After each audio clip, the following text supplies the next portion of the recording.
ডুমুরিয়ায় partner field school Congress অনুষ্ঠিত। ডুমুরিয়া থেকে প্রতিনিধি খান আরিফুজ্জামানের নয়নের পাঠানো তথ্যচিত্রে বিস্তারিত।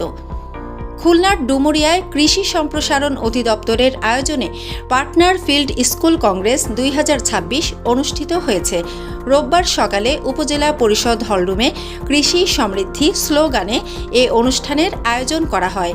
উপজেলা কৃষি কর্মকর্তা কৃষিবিদ নাজমুল হুদার সভাপতিত্বে অনুষ্ঠানে প্রধান অতিথি ছিলেন কৃষি সম্প্রসারণ অধিদপ্তর খুলনা জেলার প্রশিক্ষণ কর্মকর্তা মহাদেব চন্দ্র সানা।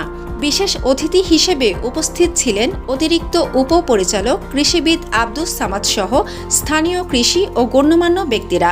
অনুষ্ঠানের বক্তারা নিরাপদ, আধুনিক, জলবায়ু সহনশীল ও টেকসই কৃষি প্রযুক্তি সম্প্রসারণ, বিষমুক্ত খাদ্য উৎপাদন, কৃষকদের উদ্যোক্তা হিসেবে গড়ে তোলা এবং উৎপাদিত ফসলের ন্যায্য মূল্য নিশ্চিত করার উপর গুরুত্বারোপ করেন। এ সময় কৃষক প্রতিনিধি, কৃষি সংশ্লিষ্ট কর্মকর্তা, এনজিও প্রতিনিধি ও সাংবাদিকরা উপস্থিত ছিলেন।